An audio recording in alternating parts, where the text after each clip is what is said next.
ඉතින් මේ පොකුණේ ගියොත් නේද උදේසර ආචාර කරන්නේ කල්ලිසින්න කියනෝම නරඹන්නම හරි ආදරෙන් පිළිගන්න ආකාරය මෞර්ත ඉදිරියට වගේම පිටපස්සට උනත් ගමන් කරන්න පුළුවන්.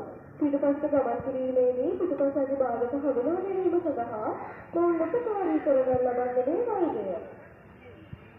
ඉතින් මේ දැන් නේද අපෝ මේ නරඹන්නත් වගේම අපිට තම අපූර්වයට කුංචි අලිපස්ස කියලා මෙන්න මේක වාරණය කරනවා කියලා. ඔබගේ අනුකූල කුංචිලාගේ ලබා දෙමු.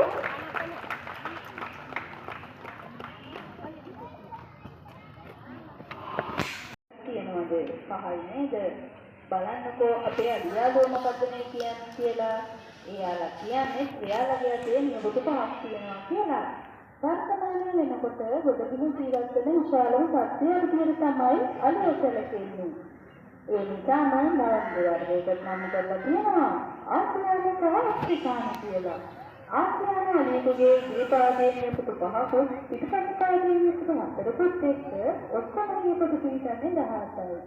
හැබැයි ආෆ්‍රිකානු අලියකගේ නම් වඩා වෙනස්. ඔවුන්ගේ දීපාදීනිය පුතු හතරකුත් පිටපස්සාදීනිය පුතු තුනකුත් එක්ක ඔක්කොම පුතු පිටන්නේ 14යි.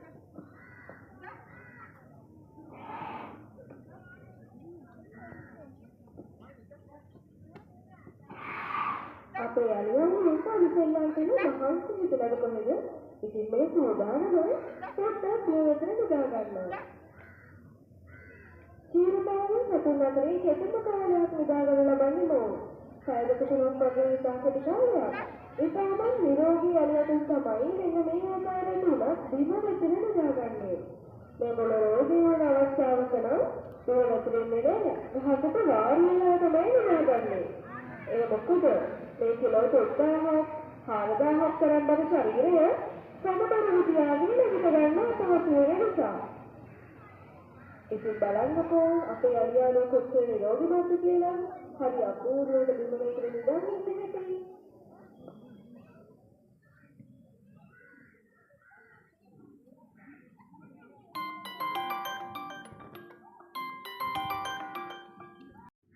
ඉතින් මේ මාධවී අලියාලෝ දැන් නම් ආදිරාජ්‍යයේ නඩ සමාජිකයන්ගේ ආරක්ෂාව පිළිබඳව සොයා බලන ආකාරය.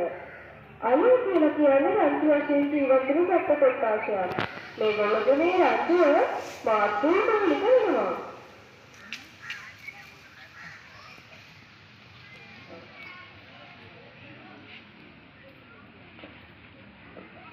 ඉතින් බලන්නකෝ ශරීරයේ සමබරතාවය හරි අපූර්වවට පවත්වගෙන නැගිටින්නේ. ඔබට මොනවද මතක කරලා ලබා දෙන්නේ?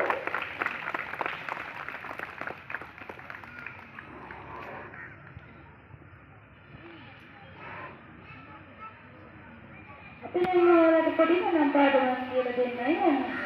අපි බලමු අලියෙකුගේ උරහිස මට්ටමට උපමනන්නේ කොහොමද කියලා. ඒක කරන්නේ නෙමෙයි. මුලින්ම අලියෙකුගේ ඉදිරි පාදයේ වට ප්‍රමාණය දැනගන්න. ඒ නාගය දෙකෙන් වැඩි කරන්න. එතකොට එන උත්තරේ තමයි අලියෙකුගේ උරහිස මට්ටමට උස වෙන්නේ. ඔයාලත් කැලේ කැවිදගෙන යද්දී අලියෙකුගේ ඉදිරි පාදයට සමාන දැක්කොත් මෙන්න මේ ක්‍රමයෙන්මයි ඔයාලට පුළුවන් ඒ අලියගේ උපකරණය කරන්න. ඒ වගේම මේ නිලොම් ක්‍රමය ශ්‍රී ලංකාවේ ජන සමාජයේ විසින් අනුගමනය කරන සාර්ථක නිලොම් ක්‍රමයක් වෙනවා.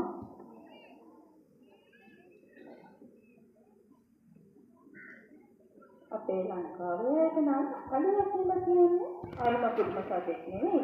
ඒ මොකද ඈත අතීතයේ ඉඳලා රජතුමාගේ මංගල හස්තිය විදිහට තෙරවන ගමන් වලට වගේම බදල් සුලගෙන යන භාවිතා කරලා තියෙනවා.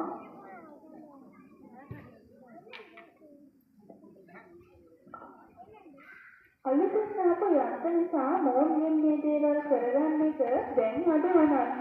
ප්‍රායෝගිකව වගේ රටවල්වල තවමත් මේ දේවල් දැක බලා ගැනීමේ හැකියාව පවතිනවා.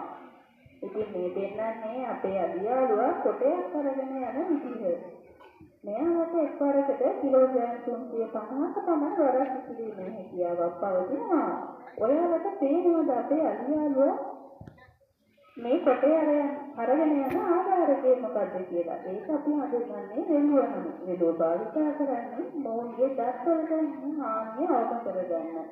වෙලුව සකස් කරලා තියෙන්නේ සිතුවිලි ආධාරයෙන්. අපේ පුතු පුතාලා වොලිබෝල්, නෙට්බෝල්, බාස්කට්බෝල් වගේ විවිධ ක්‍රීඩා කරලා තියෙනවා නේද? ඒකට අපි දැකලා තියෙනවද අනිත් නෙට්බෝල් සෙල්ලම් කරනවා? නෑ නේද? ඔන්න බලන්නකෝ අපේ අලියාගේ නෙට්බෝල් සෙල්ලම් කරන හැටි. පළවෙනි උත්සාහය සාර්ථකයි. අපි බලමු දෙවන උත්සාහය.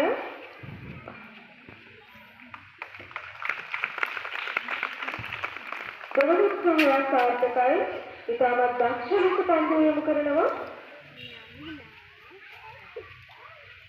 අපි බලමු ඊළඟ උත්සාහය. ඔබගේ උණුසුම් අපේ සංවාදයකින් අපේ අය ඉදිරිපත් කරමු. තුන්වෙනි උත්සාහය සාර්ථකයි. ඉතාමත් දක්ෂ ලෙස ලකුණු 3ක් රැස් කරගන්නවා මේ අවස්ථාවේ.